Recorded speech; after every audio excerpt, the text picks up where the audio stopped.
Filtration essentially is the removal of contaminants from either air or from a liquid via the use of a media. And that media is then used to trap particles and contaminants that could cause damage and could effectively and ultimately cause a high level of cost to our customers. With the conditions the machines, JCB machines work in, dusty usually environments, you need good quality filtration. In simple terms, a media is paper. It's made from either can be cellulose, which is basically made from compressed trees, or it can be synthetic as well. They have all been specified by JCB to provide the best protection available for each one of the filtration purpose that it's been requested to carry out. The process of constructing a filter may seem quite simple, but there's a lot of very complex things at work. It has to capture particles down to minute sizes, down to the levels of 2 or 3 microns, smaller than a red blood cell. So to get that material specification correct requires a lot of quality control, requires a lot of diligence by our supplier base and by JCB to specify it correctly. There are other things as well that go into making a filter. It's the sealing, it's the installation, it's the cleanliness during the manufacturing process. Good filtration is important because it maintains the system performance that JCB designs into its machines. JCB selects its filters very carefully.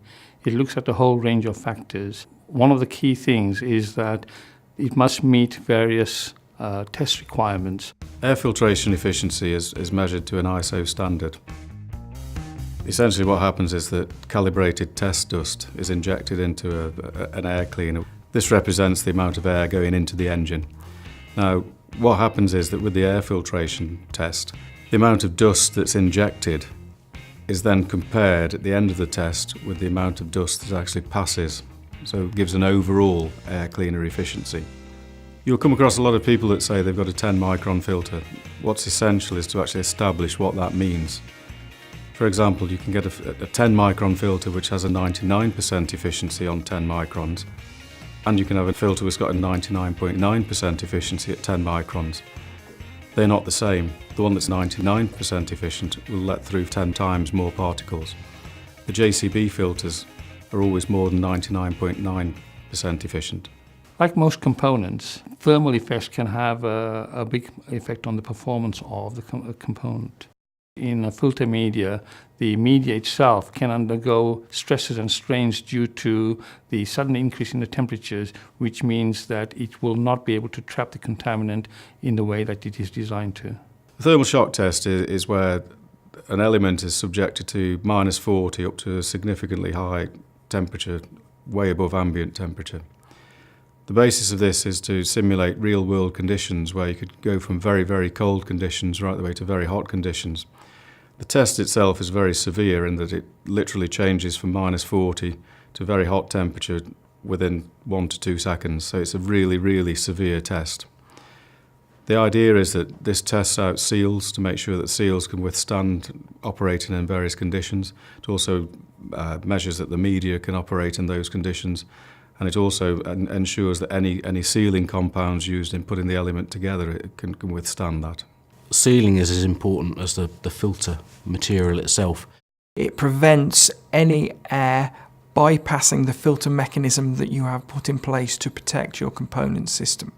So therefore it's essential that it seals correctly time after time after time.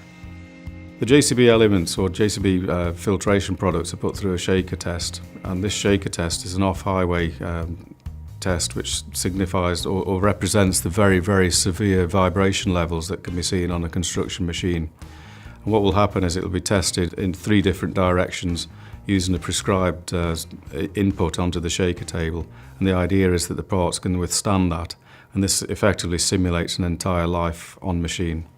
JCB seals should be designed for the original fit and the tight fit, so it doesn't bypass, whereas an aftermarket filter might not be designed to such rigorous testing and fit. The filter itself is a fairly low cost compared to the rest of the system, but it's really the most important part of any system. Alternative filters from other manufacturers, for example, might look the same, but may not reach the service interval, in which case then the filter will start to go on to bypass, will break down.